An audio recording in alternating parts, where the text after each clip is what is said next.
Yvonne, and I'm going to be sharing with you my experience with the song that was sung and written by Natasha Mangwende and Secret Place.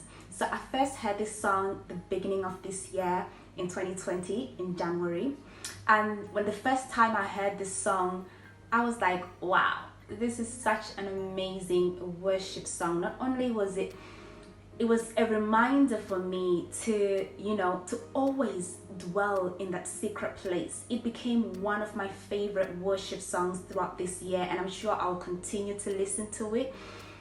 It just really ministered to me in a way that I felt like it was so important, especially this year with everything that's going on with the pandemic.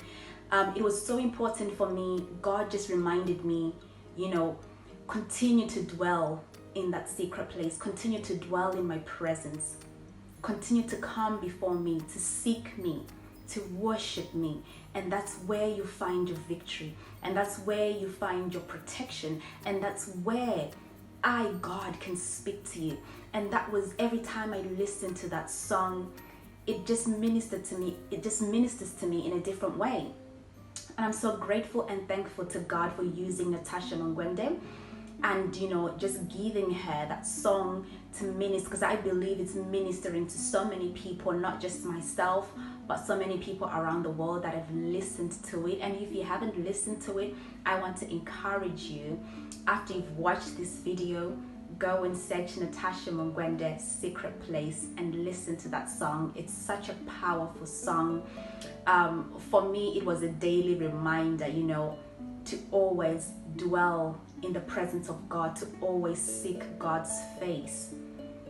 And it just became one of those songs I would listen to before going into worship.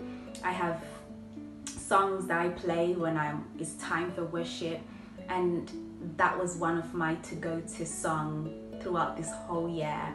And I'm just so thankful that Natasha allowed God to use her as a vessel to write this song, to sing it, because I believe it's touching many people's lives.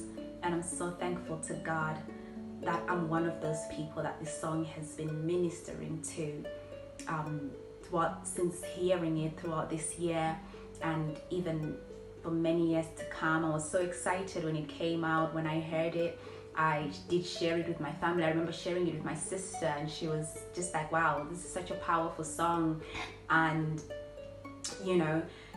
it's always good when you hear something that moves you, that touches your heart, that ministers to you, to also share it with other people so that they can also experience what you're also experiencing. They can also have their own revelation, through that song. So for me, it was so important that I was, to share it with other people, because for me, it just became one of those songs. I was even telling Natasha that this song has been on replay like throughout this whole year.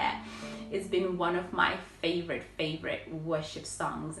And I just want to say, Natasha, continue doing what you're doing. You're inspiring so many young people. You're touching hearts. You're changing lives. Your songs are ministering to so many people. You're such a powerful worshiper. And my prayer is that God continues to minister through you, to continue to use you as his vessel to touch so many people all over the world. Thank you.